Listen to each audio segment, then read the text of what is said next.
Então, pessoal, hoje a gente vai ver funções Lambda e streamings. Eles fazem parte da ideia de programação funcional, do paradigma, da forma como ele é implementado em Java. Nós vamos ver como ele funciona. Isso vai poder substituir alguns dos códigos que a gente fazia procedural por códigos mais elegantes, melhores, mais comuns de serem vistos no mercado. E também vai nos dar o background suficiente para que a gente possa fazer a parte de interface gráfica utilizando o JavaFX. Então, todas essas referências são os locais de onde tirei essas informações e que vocês podem acessar e ter mais conhecimento sobre a ideia dos lambdas e dos streams, tudo bem? Então, vamos lá. O que é que são elementos de primeira ordem? Elementos de primeira ordem podem ser criados, armazenados e passados por parâmetro, por exemplo, como variáveis. Tá? Até o Java 7 a gente não tinha funções como elementos de primeira ordem, você não conseguia passar uma função por parâmetro diretamente. Você tinha que criar um objeto que implementasse uma interface, que tivesse uma função e você passava esse objeto por parâmetro. A partir do Java 8, fez-se uma camada de simplificação que permite que funções se comportem como interfaces SAM, né? Que são interfaces com uma única função, com um único método, que a gente vai ver lá embaixo. Então, não fez uma implementação abrangente, mas resolve a maioria das limitações e dos problemas que até então o Java tinha, ok? Diferente das funções normais, de visibilidade, por exemplo, visibilidade como método de classe, seja público, privado ou protegido, as funções lambdas, elas têm uma visibilidade diferente. Elas têm uma visibilidade do escopo onde elas foram definidas, tal como uma variável. Mas dentro do escopo que elas foram definidas, elas também têm acesso a todos aqueles métodos. Então, ela permite manobras muito legais quando você pensa em padrões de projeto, que com funções normais ficaria mais difícil de fazer. Tá? Então, isso aqui é muito utilizado nos padrões de projeto melhores do que os antigos, interface gráfica e a própria programação funcional quando é feita em Java. Então, vamos pegar um exemplo aqui. Então, eu peguei como exemplo o JavaScript, que vocês conhecem, ou pelo menos a maioria conhece. JavaScript a gente pode criar funções utilizando aquele modelo do function normal. Ou a gente pode criar funções utilizando a seta. Vou pegar aqui nessa descrição. Então, isso daqui a gente diz que eu tenho uma função que, dado um x, um parâmetro x, ele retorna x vezes 3 mais 1. E essa função ela pode ser invocada em qualquer lugar. Ela está armazenada nessa variável fn e ela pode ser passada, por exemplo, para o parâmetro 2, ele vai fazer o cálculo e vai devolver para a função console.log. Se eu tivesse mais de um parâmetro, mais de uma ação, eu precisaria colocar essa ação dentro do esquema de chaves, né? X recebe x vezes 3 mais 1.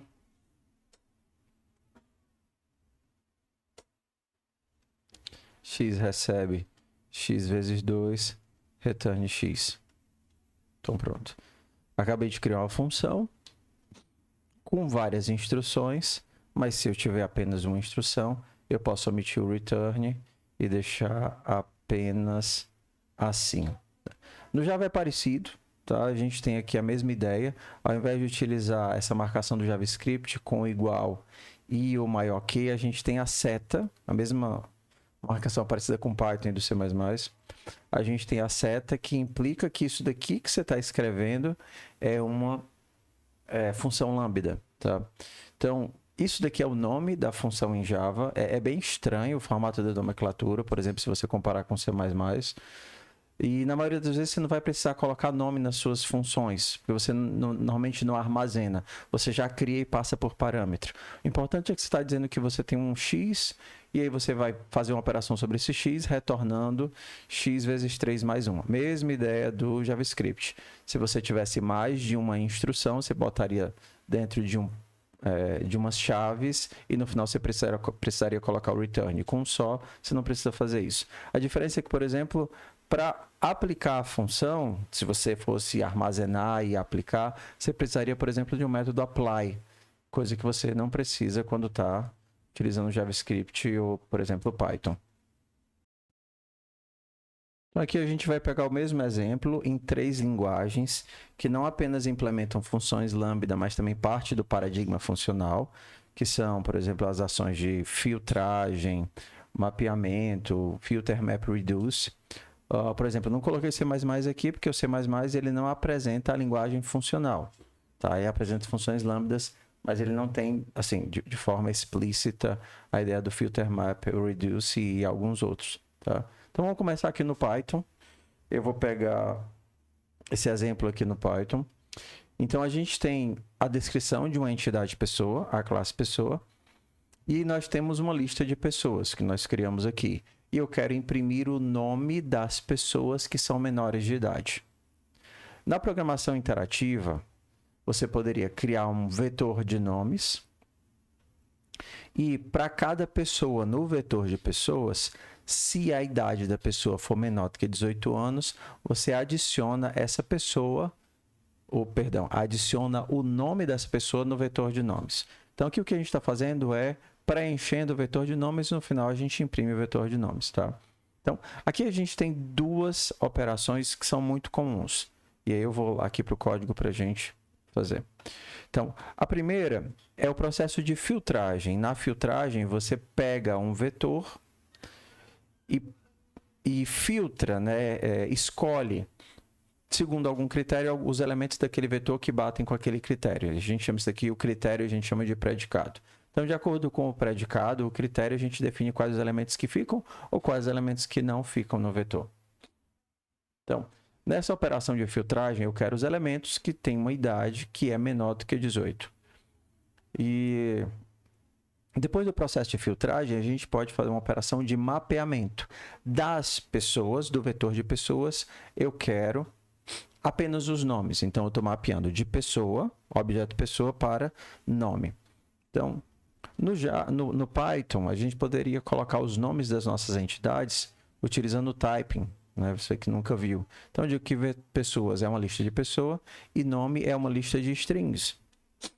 Isso daqui é utilizando o paradigma de programação interativa. Se eu fosse fazer funcional puro, utilizando inclusive listas de compreensão, isso daqui, tudo que eu fiz aqui em cima, eu poderia ter feito numa única linha.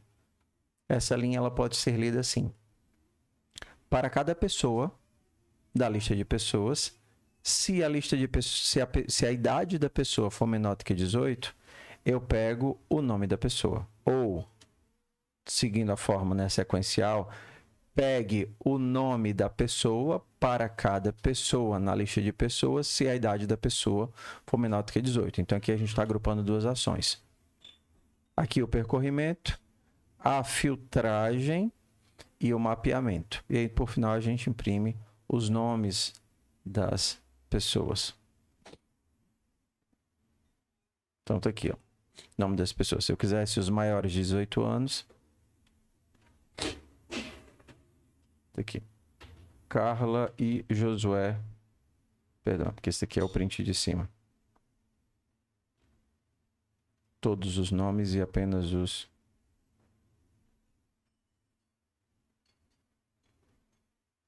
de cima.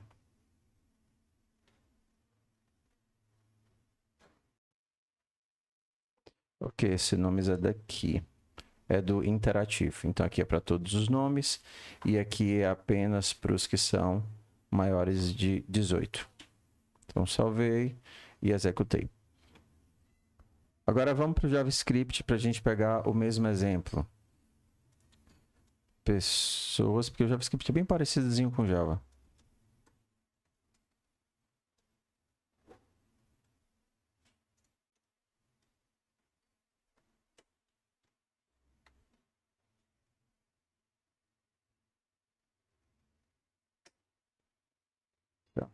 Então, em JavaScript, a gente cria a entidade pessoa, seu construtor da classe pessoa. Nós criamos as nossas pessoas utilizando o new, da mesma forma que no Java.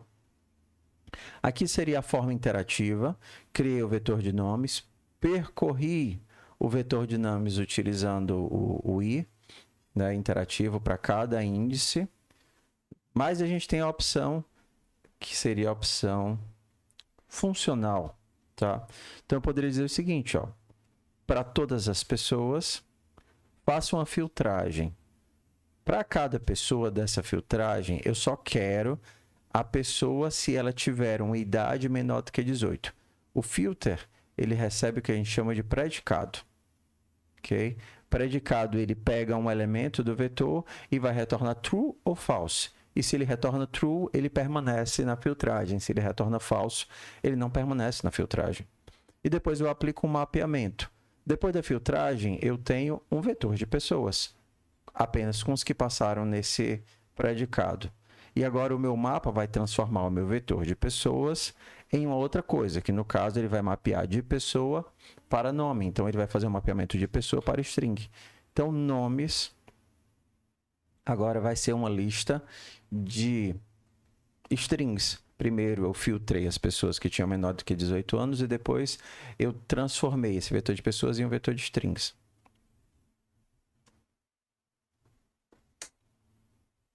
Ok. Então agora bora para o Java. No Java a gente tem a mesma coisa do JavaScript, agora com uma pequena diferença, tá? Porque o nível de controle é maior.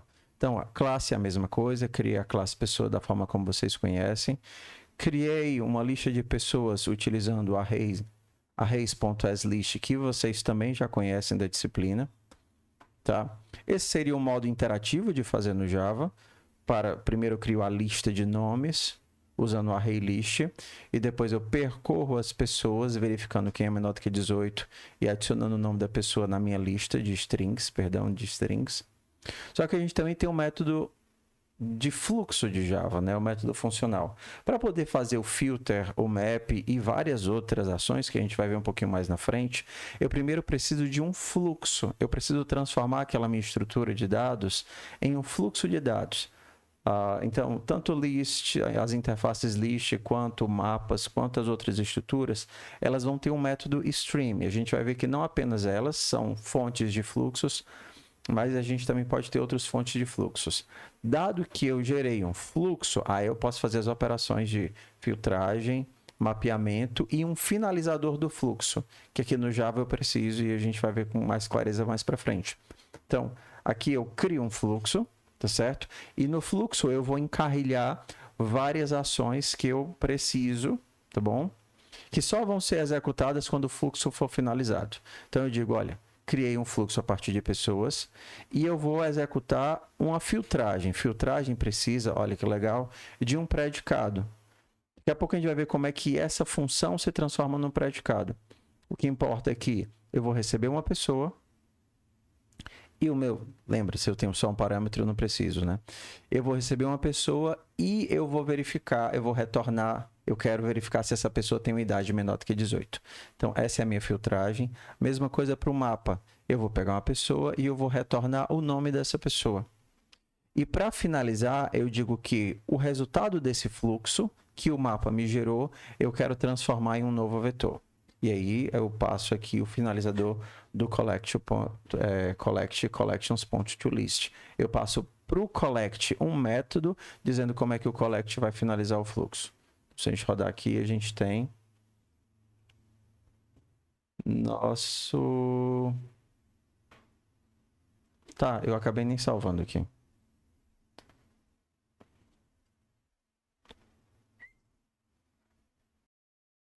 Ok, então fiz a alteração, salvei agora aquele código numa lista de strings, e aí eu imprimo a lista de strings, seria o nome funcional. Transformei no fluxo, filtrei, por exemplo, os que são maiores de 18 anos para ser diferente do primeiro, transformei o nosso fluxo de pessoas em um fluxo de strings através disso daqui, poderia ser um método, um getNome, qualquer coisa assim. E depois eu transformei, finalizei esse fluxo, dizendo que eu quero que ele gere uma nova lista. Aqui, gere uma nova lista. E eu salvo essa lista no nomes F, que é o que eu vou imprimir. Então aqui eu tenho os menores de idade, utilizando programação interativa, e os maiores de idade usando programação funcional em Java. Vamos entrar melhor agora na explicação de que cada uma dessas coisas funciona. Então, o coração da aula de hoje, pelo menos o que eu acho mais importante, é entender como é que funcionam as classes anônimas junto com as funções lambda. Vocês que nunca viram classes anônimas, eu vou fazer o código aqui com vocês, porque eu acho que é muito relevante. Então, a gente vai chamar de trabalho.java. Ok. Então, eu vou criar aqui uma interface assalariado. A nossa interface assalariado vai ter um único método, que é o método trabalhar. E como ela é interface, ela não tem corpo, pronto, a gente já fez tudo que a gente devia ter feito. Que ele está dando conflito com outra classe, eu vou resolver outra classe. Ok. Então, como a nossa interface já está pronta, agora eu vou criar uma classe que implementa a nossa interface. Então, eu vou fazer aqui uma classe operário. A nossa classe operário implementa a nossa interface assalariado. E ela implementa, e ela, para implementar, ela precisa implementar os métodos que a interface define. Por exemplo, o trabalhar do nosso operário, ele diz: vou para Labuta. Ok, então, interface pronta, classe concreta pronta. Vamos aqui para o método main. Então, o nosso método main vai ter um único método. Vou até trocar aqui o nome dele para empresa. Aí ele vai pedir para renomear a classe, tudo bem. Beleza. E a nossa empresa tem um método public static void realizar jornada. E o realizar jornada recebe um assalariado. Então, eu vou dar só a impressão do sysout de assalariado.trabalhar. Okay. Então, se a gente criar o nosso método main, a gente vai criar uma empresa. Empresa recebe new empresa. E eu vou precisar criar os trabalhadores. Então, pelo que a gente conhece, eu preciso criar classes concretas. Então, o primeiro que eu vou criar para trabalhar na minha empresa é o operário Josué. Josué, new operário. E agora eu vou mandar o Josué trabalhar na empresa. Empresa, pronto. Realizar jornada e vou passar o Josué. Até aí tudo que a gente já conhecia. Vou para a Labuta. Quem diz isso é o Josué. Então, o que a gente vai fazer agora? Tá certo. Empresa, ele está dizendo que como método estático ele deve ser acessado sem que eu precise disso. É verdade, método estático, não preciso disso. Então vamos lá. Numa classe anônima, você consegue, numa classe anônima, você consegue implementar a classe diretamente quando você precisa dela, ao invés de criá-la aqui. Então vamos aqui criar um...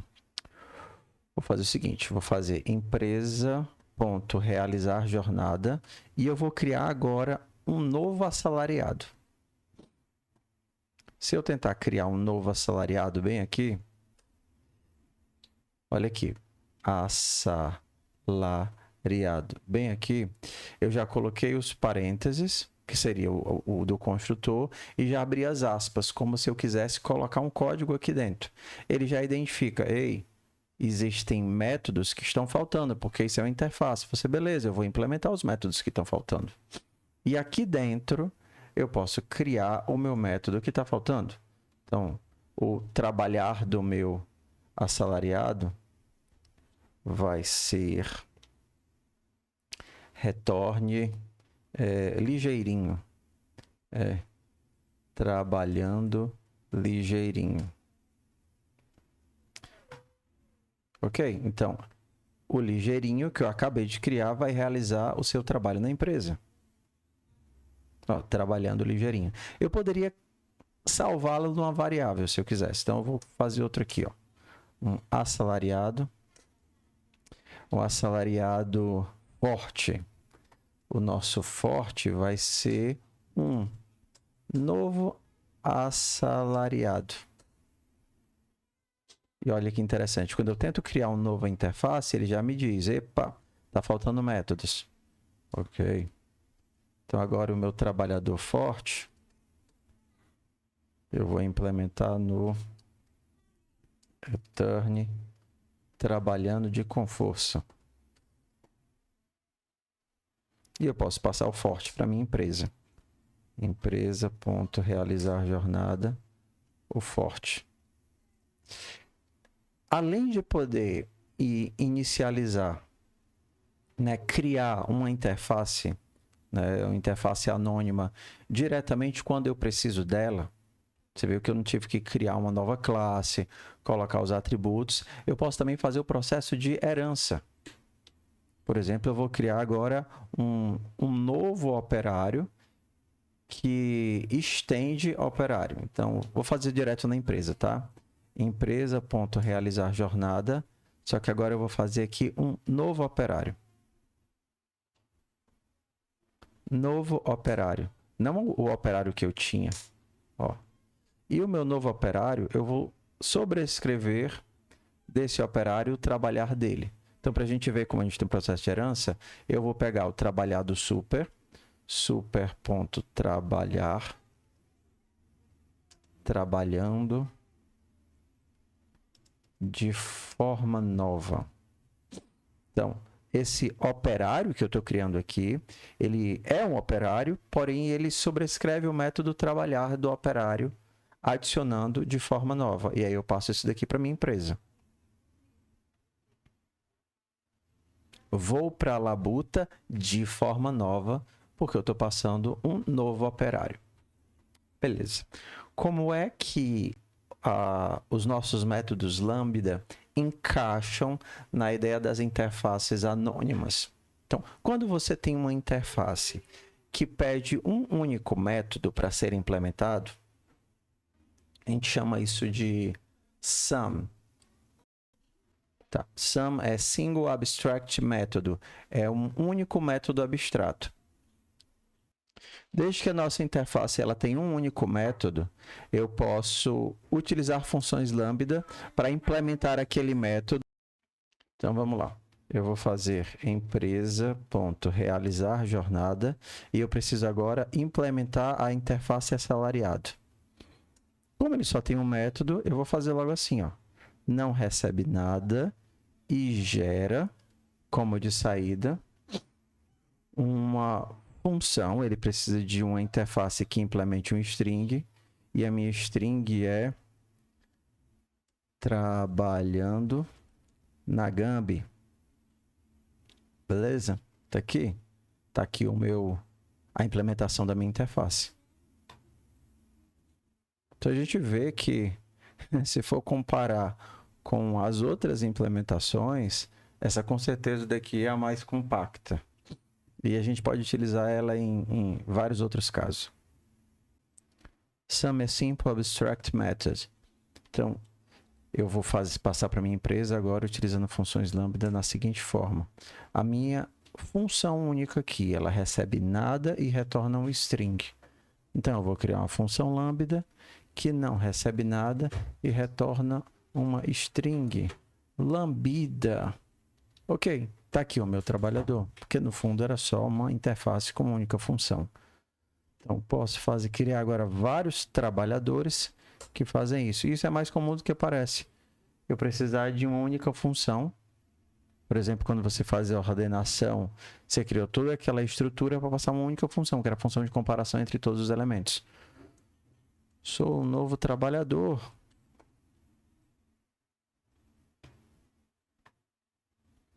Deixa eu mostrar outros casos em que isso daqui também se aplica. Então, esse exemplo eu estou pegando do blog Dev Initiative, vocês podem ver lá nas referências, tá? Então, quando você cria uma função Lambda, você pode colocar ela explicitamente as tipagens. Você pode dizer que a entrada é um integer e a saída vai ser um booleano se idade é maior do que 10. Tá? A gente pode passar como integer e retornar um string, tá certo? Então, se a idade for maior do que 10, ele é criança, se não, não é criança. Eu posso passar um integer e retornar nada, tá? Esse daqui, por exemplo, eu dou só um print, mas eu não retorno nada. A saída é um void. E eu posso não receber nada e retornar alguma coisa. Por exemplo, aqui ele está fazendo um random no math e retornando um número. Tá? Aqui um exemplo um pouco mais interessante, a gente recebe um nome e retorna uma lista. Tá? Não, recebe um nome e uma lista e retorna todos os elementos dessa lista, cujo nome da pessoa começa com esse nome do parâmetro, e depois eu pego a idade dessa pessoa e eu pego a primeira pessoa. Então, pega a primeira pessoa, a idade da primeira pessoa, pega a idade da primeira pessoa, cadê? Que tem esse nome, tá? E o retorno é um optional integer, porque a ideia do optional é que você pode ter ou não pode ter essa informação, tá? Ele aceita que seja um nulo. Você já descreve isso daqui, tá? Normalmente você pode fazer também com os lambdas do tipo implícito. Você não diz o tipo e deixa que o compilador se resolva. Então, funciona da mesma forma, tá? O que você não pode fazer é misturar os dois, deixar parte dos parâmetros explicitamente dizendo o tipo e parte dos parâmetros implícito, mas usando os mesmos exemplos. De idade, eu faço mapeamento para booleano, de idade para string, de idade de inteiro para void, de nada para int, e aqui é a mesma ideia da filtragem, só que sem passar os tipos. No Java, os tipos eles têm nomes, tá bom? Então, por exemplo, quando você passa um elemento e retorna um booleano, normalmente se chama isso daqui de predicado. Esses nomes são definidos lá no pacote function. Se você tem um único parâmetro de entrada e um único parâmetro de saída, você diz que é um function de integer para string. Se você recebe um dado e não retorna nada, ou seja, você consome esse dado, isso é um consumer. Né? Se você não recebe nada, mas gera dados, você é um supplier, né? Um fornecedor. Se você precisa agora de 2 parâmetros de entrada e um de saída, isso é um bifunction, né? Não é tão flexível, na verdade a gente precisa de uns workarounds, né? Uma coisa meio Haskell, né? Passando parâmetro ou criando uma interface para conseguir fazer funções, ou dar nome para funções que recebem vários parâmetros, mas o normal a gente não vai criar e nomear essas funções, a gente vai só passá-las por parâmetro. Então, o coração da aula de hoje, pelo menos o que eu acho mais importante, é entender como é que funcionam as classes anônimas junto com as funções lambda. Vocês que nunca viram classes anônimas, eu vou fazer o código aqui com vocês porque eu acho que é muito relevante. Então a gente vai chamar de trabalho.java. Ok. Então, eu vou criar aqui uma interface assalariado. A nossa interface assalariado vai ter um único método, que é o método trabalhar. E como ela é interface, ela não tem corpo, pronto, a gente já fez tudo que a gente devia ter feito. Que ele está dando conflito com outra classe, eu vou resolver outra classe. Ok. Então, como a nossa interface já está pronta, agora eu vou criar uma classe que implementa a nossa interface. Então, eu vou fazer aqui uma classe operário. A nossa classe operário implementa a nossa interface assalariado. E ela implementa, para implementar, ela precisa implementar os métodos que a interface define. Por exemplo, o trabalhar do nosso operário, ele diz: vou para labuta. Ok, então, interface pronta, classe concreta pronta. Vamos aqui para o método main. Então, o nosso método main vai ter um único método. Vou até trocar aqui o nome dele para empresa. Aí ele vai pedir para renomear a classe, tudo bem. Beleza. E a nossa empresa tem um método public static void realizar jornada. E o realizar jornada recebe um assalariado. Então eu vou dar só a impressão do sysout de assalariado ponto trabalhar. Okay. Então, se a gente criar o nosso método main, a gente vai criar uma empresa. Empresa recebe new empresa. E eu vou precisar criar os trabalhadores. Então, pelo que a gente conhece, eu preciso criar classes concretas. Então, primeiro que eu vou criar para trabalhar na minha empresa é o operário Josué. Josué, new operário. E agora eu vou mandar o Josué trabalhar na empresa. Empresa, pronto. Realizar jornada e vou passar o Josué. Até aí tudo que a gente já conhecia. Vou para a labuta. Quem diz isso é o Josué. Então, o que é que a gente vai fazer agora? Tá certo. Empresa, ele está dizendo que como método estático ele deve ser acessado sem que eu precise disso. É verdade, método estático, não preciso disso. Então vamos lá. Numa classe anônima, você consegue, numa classe anônima, você consegue implementar a classe diretamente quando você precisa dela, ao invés de criá-la aqui. Então vamos aqui criar um... Vou fazer o seguinte, vou fazer empresa.realizar jornada e eu vou criar agora um novo assalariado. Se eu tentar criar um novo assalariado bem aqui, olha aqui, assalariado bem aqui, eu já coloquei os parênteses, que seria o do construtor, e já abri as aspas, como se eu quisesse colocar um código aqui dentro. Ele já identifica, ei, existem métodos que estão faltando, porque isso é uma interface. Você, beleza, eu vou implementar os métodos que estão faltando. E aqui dentro, eu posso criar o meu método que está faltando. Então, o trabalhar do meu assalariado vai ser retorne ligeirinho. Trabalhando ligeirinho. Ok? Então, o ligeirinho que eu acabei de criar vai realizar o seu trabalho na empresa. Ó, trabalhando ligeirinho. Eu poderia salvá-lo numa variável, se eu quisesse. Então, eu vou fazer outro aqui, ó. Um assalariado.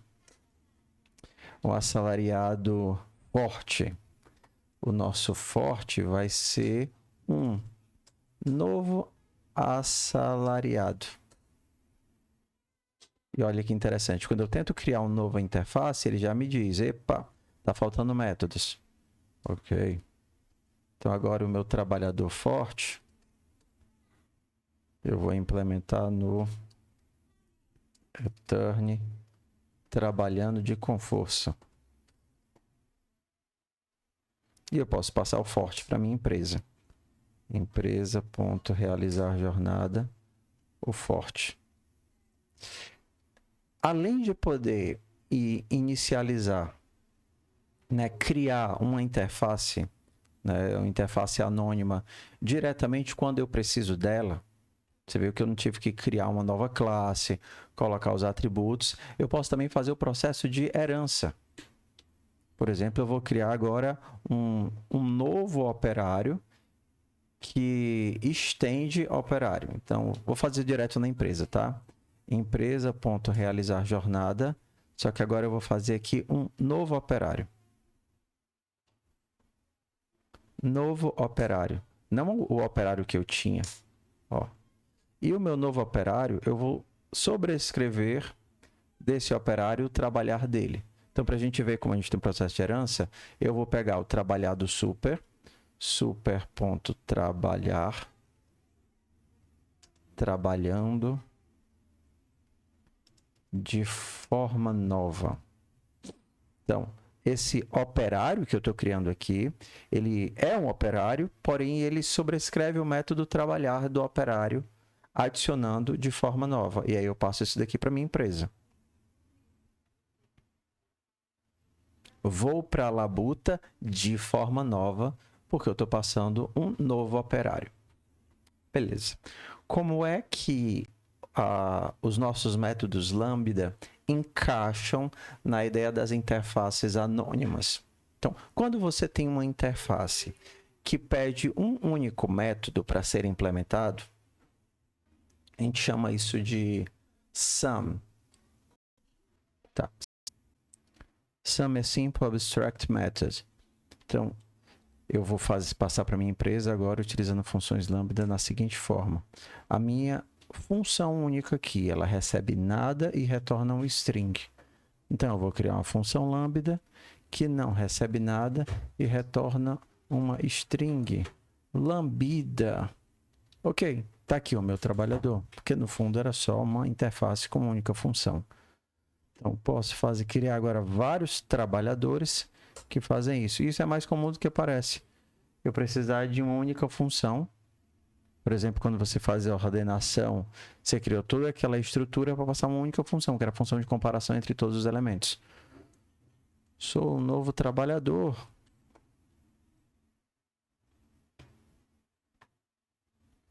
Deixa eu mostrar outros casos em que isso daqui também se aplica.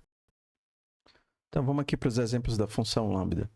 Então, aqui eu tiro do blog do Reinaldo Dev, certo? Ele tem vídeos muito legais no YouTube, inclusive uns falando sobre funções Lambda, vocês podem caçar lá.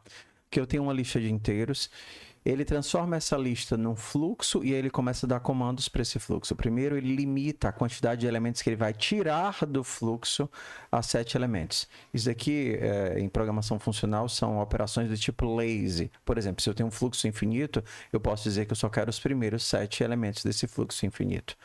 Então, esses elementos que vão ser retirados do fluxo, esses 7 elementos, eles serão elementos do tipo par, porque para cada elemento aqui eu estou passando um predicado dizendo que eu só quero se ele for par. Esse predicado vai para o filtro.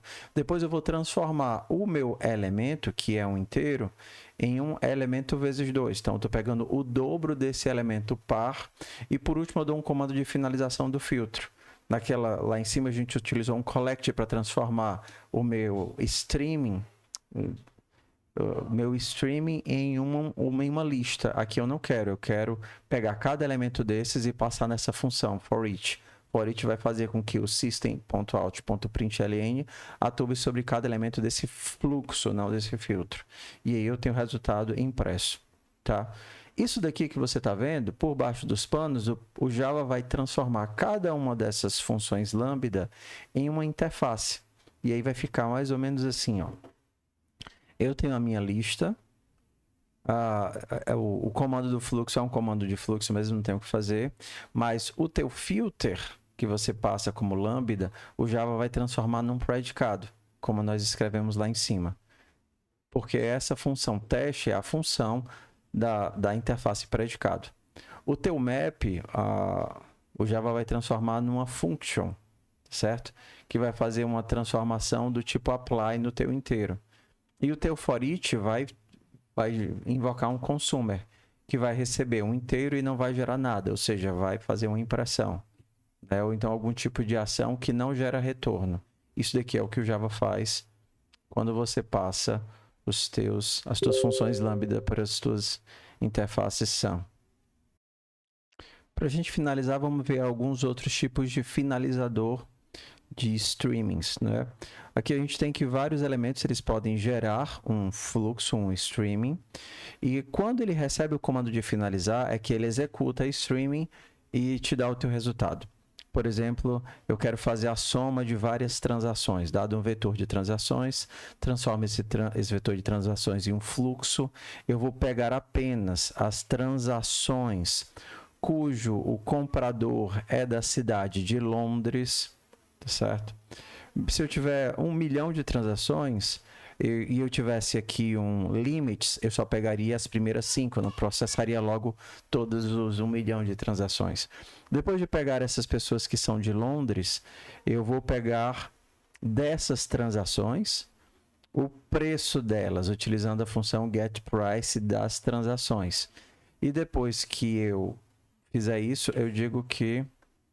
Perdão. Depois que eu fizer isso...